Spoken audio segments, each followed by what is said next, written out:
Welcome to Cheater Confessions. Let's get started with today's story. I'll never forget the way she said it. We had just finished hauling boxes into her new boutique space.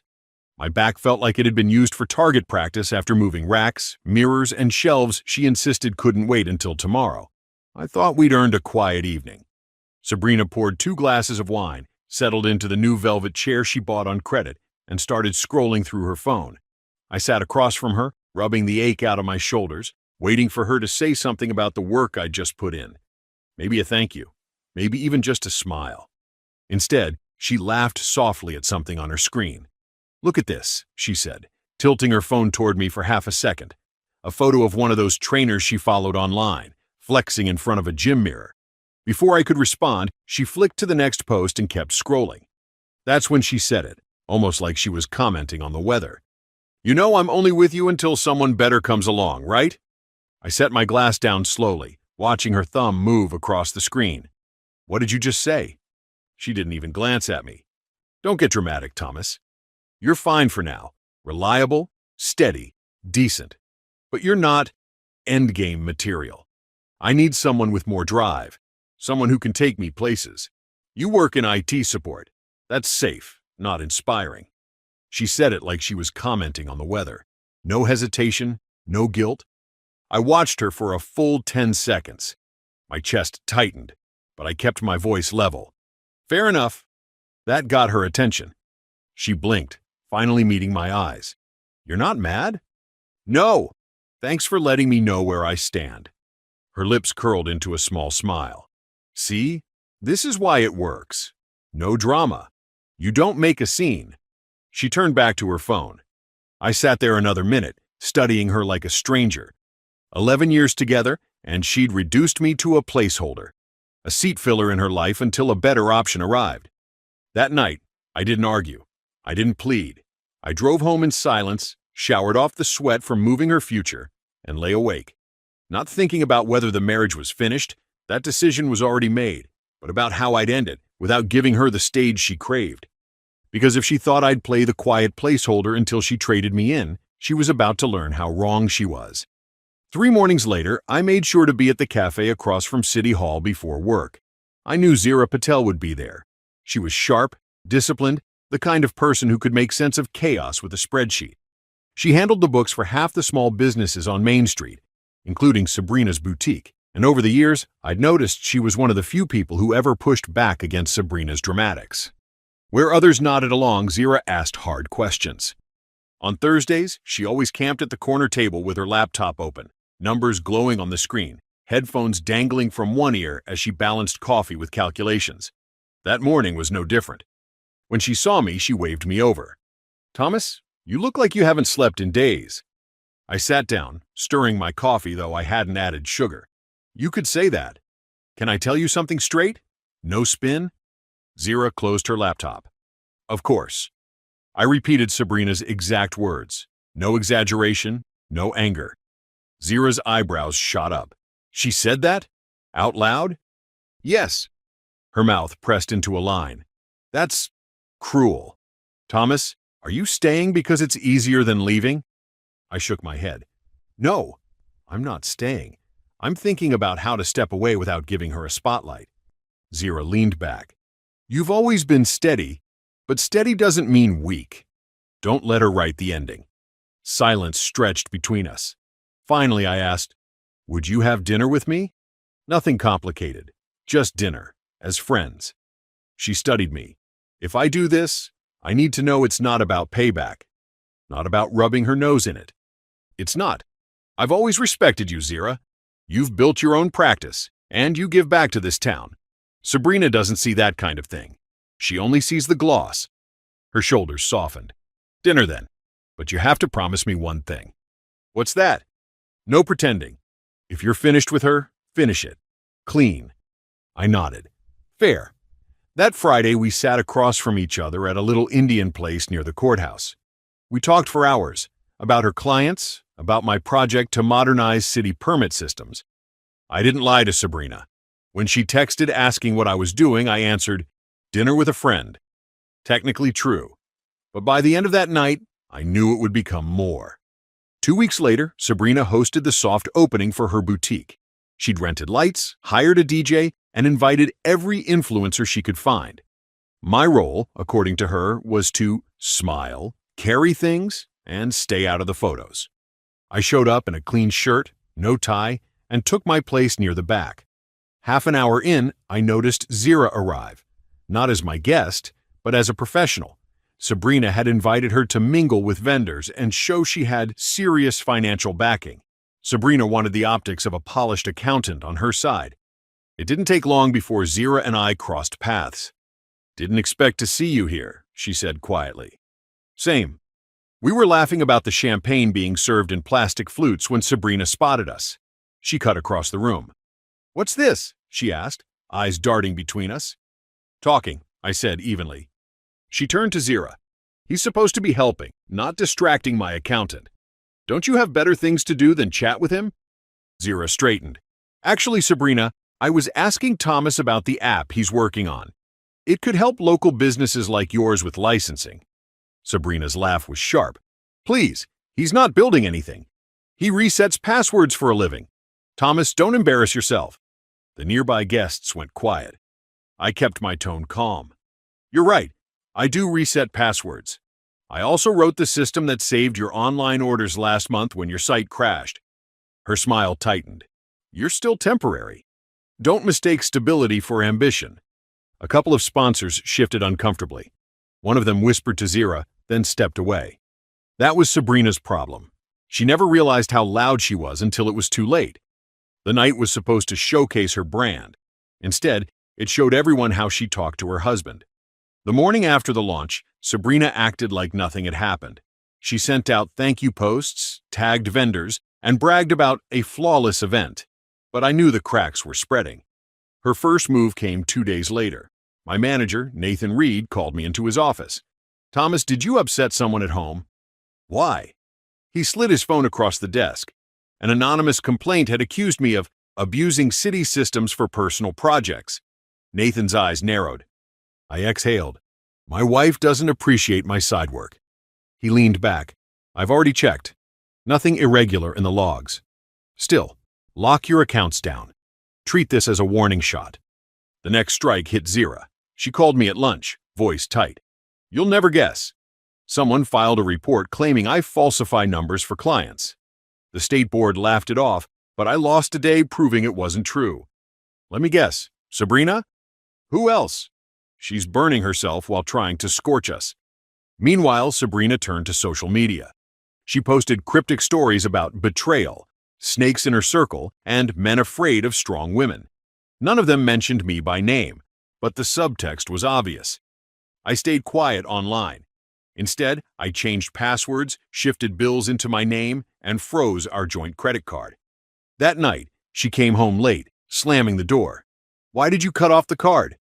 "Because you're charging dinners with people I don't know, and I'm not footing the bill." Her eyes flashed. "You think you're clever, Thomas? You think you can replace me? You'll crawl back when you realize you can't." I kept my tone steady. "No, Sabrina. I'm not crawling anywhere." She stormed into the bedroom, but the damage was already done. She'd shown her hand. She wasn't just careless anymore. She was actively trying to tear down anything connected to me. And for the first time, I realized she was scared. By then, I knew the marriage wasn't repairable. It was only about how cleanly I could end it. I filed for legal separation and drafted an email with dates, asset division, and ground rules. I kept it cold and factual. Communication through email only, shared expenses divided, no late-night ambushes. I copied my attorney. She called me 10 minutes later. "Are you serious? You think you can push me out?" I kept my voice steady. "This is the clean way. You said yourself I was temporary. I'm just speeding up the process." Her breathing spiked on the line. "You'll regret this, Thomas. You're nothing without me." But momentum was shifting. Nathan had just greenlit a pilot test for my civic service app, something I'd been coding for a year in stolen hours. Zira introduced me to a group of local business owners eager to try it. For the first time, my work wasn't background noise. It was getting traction. I moved into the guest room and kept receipts for every transaction. Sabrina prowled the hallway at night, muttering loud enough for me to hear, but I didn't rise to it. One night, she cornered me in the kitchen. "You can't humiliate me like this. People will think I'm the problem. You told me I was a placeholder. Remember?" Her jaw clenched. "I didn't mean it like that." "Yes, you did. And now I believe you." She stormed out, slamming the door so hard the frame rattled. Every move from here would be quiet, deliberate. If she wanted chaos, she could scream into the wind alone. Zira had been asked to speak at a community seminar about small business finance. I went to support her. The room was full of shop owners and city officials, people who mattered for both her work and my pilot project. Halfway through her talk, the double doors swung open. Sabrina walked in wearing a blinding white suit, like she was stepping onto a runway. Heads turned. She marched straight down the aisle and pointed at Zira. "Everyone here should know she's trying to steal my husband and sabotage my business." The room froze. Zira kept her composure. "This is neither the place nor the time, Sabrina." "Don't act innocent," Sabrina snapped. "You think I don't know you've been meeting him behind my back?" She snapped at Zira, then turned on me. "And you, using my contacts to push your little projects?" I stood up. "Enough. Sit down or leave." She swung toward me, eyes blazing. "You're pathetic, Thomas. You think this side act makes you impressive? You'll never be more than background noise." A man from the front row cleared his throat. "Ma'am, this is a professional seminar. If you don't calm down, you'll have to step outside." Sabrina looked around, realizing people were recording. She tried to salvage it. "I'm just protecting what's mine." The organizer signaled security. Two ushers guided her to the exit as she shouted, "You'll regret this, both of you." The door closed, muffling her voice. Zira adjusted her papers, waited a beat, then continued as if nothing had happened. The crowd rewarded her with applause, not for the topic, but for how she handled the ambush. That night, one of Sabrina's sponsors emailed me privately. "We can't be associated with this behavior. We're withdrawing support from her boutique." Her empire of optics had started to collapse. When her brother called me later, his tone was weary. "She's ignoring therapy, maxing out cards, burning every bridge. I don't know what else to do." I stuck to my plan. Keep it quiet. Let her set herself on fire while I walked out untouched. The legal separation moved faster than I expected. A month after the seminar, the papers were signed. We divided assets, closed joint accounts, and drew a hard line between her boutique debts and my savings. I left the apartment with 2 suitcases and a folder of documents. No shouting, no scenes, just a clean exit. Zira helped me set up the new place. She made it feel less like exile, more like a launch pad. At the same time, momentum was finally on my side. Nathan called me into his office with a grin. "The city council approved funding for your pilot. We're rolling out your app next quarter." I could have walked away and gone independent. But right now, I had city funding, real users, and a team who finally saw what I could do. Leaving would have been about pride. I was building something that could outlast all of this. Months of quiet work had turned into something real. Business owners Zira introduced were already testing features, filing permits in minutes instead of weeks. For once, I wasn't just resetting passwords. I was building something people actually needed. Sabrina tried one last time to pull me back into her storm. A string of texts came. "You think you won? You're still nothing. She'll leave you too." 43 messages in one night. I archived them for the record, then blocked her number. I poured energy into the project and the new apartment. I cooked, I coded, I slept without the weight of waiting for the next explosion. For the first time in years, my life felt like mine again. Sabrina had always thought she was holding the pen, that she could decide when the chapter closed. But by walking away without playing her game, I'd written my own ending. And I wasn't finished yet. 6 months later, life looked nothing like it had before. The pilot for my Civic app went live. Business owners filed permits online and contractors scheduled inspections without standing in line. For the first time in my career, I was on the front page of the local paper, not as Sabrina's husband, but as the lead on a city project. Nathan congratulated me with a handshake and a promotion.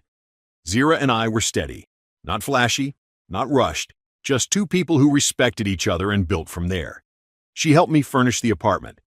In quiet moments, I realized I wasn't rebuilding after a collapse. I was finally building for myself. "Sabrina?" She left town. Word spread she'd moved to another city to rebrand as a lifestyle coach. Her boutique shuttered after sponsors pulled out. The last text I got from one of her throwaway numbers read, "Enjoy your boring little life. I'm moving on to better things." I blocked it, like all the others. Back at my apartment that night, I opened a drawer and saw the old moving box label I'd kept. In Sabrina's handwriting, it said holding pattern. I smiled, folded it smaller, and tucked it away. I wasn't anyone's holding pattern anymore. I was proof that sometimes the best revenge isn't loud or messy or cruel. Sometimes it's calm, deliberate, and permanent. She said she was only with me until someone better came along. I said, fair enough. And then I became better, without her. Thank you for watching. Welcome to Cheater Confessions. Let's get started with today's story. I wasn't supposed to be home that early. The meeting ended ahead of schedule, and I skipped the usual stop for drinks. If I had walked in at the normal hour, Lindsay would have already been gone. Our marriage had been running on fumes for a while. We didn't fight much, but that was part of the problem. We moved through the same house like roommates who only exchanged nods. Her career had swallowed most of her time, and I had stopped asking where the late nights were going. Maybe I already knew. The moment I opened the door, I knew something was wrong. The house smelled like lavender, thick and artificial. A diffuser hummed on the console table. Upstairs, the shower ran. Steady, deliberate. She wasn't bathing to relax. She was getting ready to walk out. Outside the bathroom, I stood. My phone buzzed in my pocket. A new voice memo. From her. I hit play. Her voice was calm, rehearsed. "Tom, I need you to listen. Don't ask questions. Tonight, I need one night with another man. Just one. Please don't interfere." I stood there, memo still playing in my hand, water hammering the tile on the other side of the door. She thought she'd planned this out perfectly. Set the stage, leave the note, disappear for the night. By the time I came home, she'd already be gone. But I was early, and that changed everything. I didn't knock. I didn't argue through the door. I didn't even raise my voice. Instead, I walked back down the stairs into my study. If Lindsay wanted one night of freedom, I was about to give her something else, something she would never forget. I opened the bottom drawer and pulled out 2 thick envelopes. I'd kept them for contracts, severance offers, situations where the decision needed to be sharp and final. Tonight, they'd do the same job. On the first, I wrote exit in bold letters. Inside, I placed $500 in cash, a hotel key card from an old business trip, and a draft divorce petition I'd prepared months ago when her excuses first stopped adding up. On the second, I wrote truth. Inside, I slid a flash drive. On it, a report I'd been compiling for weeks. Receipts, hotel bills, screenshots of messages, photographs from the rooftop bar where she thought I wasn't watching. I'd titled the folder, HR Employee Conduct. Alongside it, a single note. Pick this, and you'll see what I've already done. I set both envelopes on the console table at the bottom of the stairs, side by side like doors waiting to be opened. The shower upstairs stopped after 10 minutes. I waited in the dark, leaning against the wall. Minutes later, I heard the bathroom door creak open, then her steps on the stairs. Lindsay came down slowly, damp hair against her shoulders, a towel knotted tight. Her eyes landed on the envelopes. She frowned. "Tom, what is this?" "2 choices," I said evenly. "Left or right? You decide." She picked up the exit first, slid out the contents, and froze. Cash, hotel card, divorce petition. Her lips tightened, but she said nothing. She set it back down and reached for truth. When she pulled out the flash drive, her face shifted. "What's on here?" I met her eyes. Everything. The dinners, the hotel, the lies, and HR already has a copy. The color drained from her face. "You didn't." "I didn't move. You wanted one night. I gave you exposure for every night." Her hand trembled, but she clutched the flash drive like it might save her. The script she'd planned had just been torn in half. I led her into the study. She moved stiffly, clutching the towel with one hand, the flash drive with the other. I sat at the desk, opened my laptop, and plugged in a second identical drive, the original. On the screen, folder after folder appeared. Receipts, photographs, text logs, and credit card statements, each one neatly labeled with dates. "Sit," I said. She didn't. She hovered near the door. Tom, this is insane. I cut her off with a click. A photo filled the screen. Lindsay at the rooftop bar, leaning in toward Daniel Pierce, her hand resting on his wrist. Daniel wasn't a stranger. He was her colleague, the rising star in her division. Charismatic, single, always first to volunteer for late-night client dinners. The kind of man who thrived on attention. Another click. Another photo. The two of them outside a hotel, his jacket draped over her shoulders like some rehearsed gesture. Another click. An itemized receipt. 1 room, 1 night, 2 guests. Her face paled. That isn't... Don't, I said quietly. Don't insult me. You asked for 1 night. You've already had more than 1. She swallowed hard. It wasn't like that. I clicked again. A message thread filled the screen, her words in neat bubbles. Last night was what I needed. His reply, next time, my place. Fewer eyes. Her hand covered her mouth. She whispered, Tom, please. I leaned back in the chair, calm, deliberate. I watched you laugh at his jokes, touch his wrist like it meant something, book hotels under company accounts. You didn't make a mistake. You built a second life. Tears welled, but she forced a smile. We can fix this. I'll stop seeing him. It didn't mean... Stop, I said. It's done. You don't get to negotiate after the fact. She finally sank into the chair across from me, trembling. What are you going to do? I turned the screen toward her.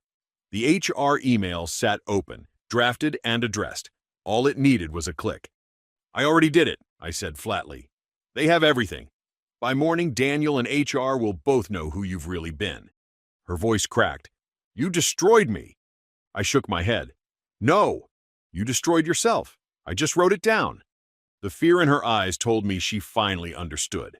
This wasn't her script anymore. Her hands gripped the arms of the chair like she could anchor herself there. Tom, listen to me. You don't have to do this. We can handle it privately. Just us. No one else has to know. I turned the laptop back toward me. My cursor hovered over the draft email. The attachments were already there. PDF bundles of receipts, message transcripts, and photos. Subject line, Employee Conduct Disclosure, Lindsay Carter. Privately? I said, voice steady. You mean the way you handled it? The way you slipped out of this house while I paid the bills and cooked dinner, convinced I was imagining the silence? Please, she whispered. If you send that, my job, everything I've built... I pressed enter. The screen blinked. Message sent. She lunged across the desk. Tom! No! I didn't flinch. I closed the laptop slowly. You wanted freedom. You got fallout. Her voice cracked, desperate now. You've ruined me. I leaned forward, my tone level but sharper. No! I ruined the story you were trying to sell. The one where you slip out, get your night, and come back with a speech rehearsed in the mirror. I just ended the performance before it opened. She slumped back, face pale. For the first time in years, she didn't look like Lindsay Carter, polished and in control. She looked like someone stripped of her script. Tom, she tried again, softer. I can change. I'll do anything. You already saw the draft, I said, pulling a thin folder from the drawer. This one's signed. I slid it across the desk. You don't get another chance. My voice was flat. You get a lawyer. Her hand trembled on the cover. You're really ending it? It ended the moment you decided 1 night meant more than our life. The silence that followed was heavier than any argument we'd ever had. For the first time, Lindsay realized she wasn't in control, and that was the real punishment. She sat frozen, eyes locked on the divorce petition, like the words themselves might swallow her whole. Tom, you don't have to file this. We can talk to someone, work through it. Please. I stood, slow and deliberate, and walked toward the cabinet. Inside, a locked box waited. I set it on the desk, clicked it open, and pulled out 3 black ledgers. What are those? She asked, her voice shaking. My record, I said. Every time you lied, every late meeting, every missing charge on the card, every birthday you skipped, every time you went silent when I asked a simple question. She flinched like the covers might burn her. I don't need to read them. I know what I did. I shook my head. No, you don't. You thought you were clever. You thought I'd never notice. Or worse, that I'd notice and still stay quiet. This isn't for me anymore. It's for you. A syllabus of what you destroyed. Her eyes welled, but I didn't stop. I pulled a smaller box from the drawer and set it down. Inside was a custom wedding band I'd commissioned for our anniversary, a gift I never gave. Her lips parted. You had that made? Yes. And then I sat at a restaurant table by myself that night. Tears spilled now, unchecked. Tom, I was lost. I didn't mean... Don't, I cut in. You meant every second, every kiss, every lie, every night you thought I wasn't watching. Don't pretend you stumbled into this. She clutched the towel tighter, her voice breaking. So what now? I leaned on the desk, steady. Now? You get to live with the cost. HR has the files. The divorce is signed. Your family will know. Daniel will deny you the moment it threatens his career. And you'll finally stand alone, the way you rehearsed. Her breath caught. You're leaving me with nothing. I met her eyes, calm. No, Lindsay. I'm leaving you with exactly what you chose. She buried her face in her hands. For the first time, she didn't argue. By the time we stood in court, Lindsay had shed the hoodie and put her armor back on. Hair tied neatly, dark suit, face powdered pale. She was trying to reclaim the image. Lindsay Carter, professional, controlled. But her eyes betrayed her. They darted too much, searching for a foothold that wasn't there. My lawyer placed the flash drive on the table and passed copies of the files to the judge. Receipts, hotel bills, messages, photographs, and the report I'd sent to HR. Daniel's name appeared again and again. Lindsay's lawyer objected, tried to frame it as personal grievances, not grounds. But the judge barely lifted an eyebrow. Mr. Carter has supplied direct evidence of infidelity, she said, flipping through the papers. This isn't ambiguous. Then came the subpoena. Daniel Pierce, summoned to testify. He sat stiff in the witness chair, jaw clenched, hands knotted in his lap. Under oath, the truth slipped out. Yes, they had met outside of work. Yes, they had shared nights at hotels. Yes, he knew she was married. Lindsay's face went rigid, the mask cracking. She stared at him like he had betrayed her too, though all he had done was protect himself. The ruling didn't take long. Divorce granted, assets divided. The house stayed mine. No alimony. The judge's words were clear.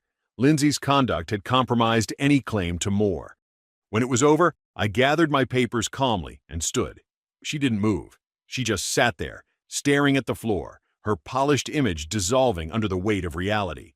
As I passed, she finally looked up. Her voice was a whisper. You really destroyed me. I stopped, leaned close enough for only her to hear. No, Lindsay. I just made sure no one could ignore it. She flinched, looked away, and said nothing more. That was the last time I heard her use my name. Months later, the house was quiet in a way I hadn't heard in years. Just the steady rhythm of a place that was mine again. In my office, above the desk, 2 envelopes sat framed side by side, exit and truth. They weren't just relics of that night. They were reminders, choices, costs, consequences. Every decision has a price. Sometimes late at night, I'd catch myself staring at them and thinking how close I'd come to being the fool in her play. She had asked for one night, just one.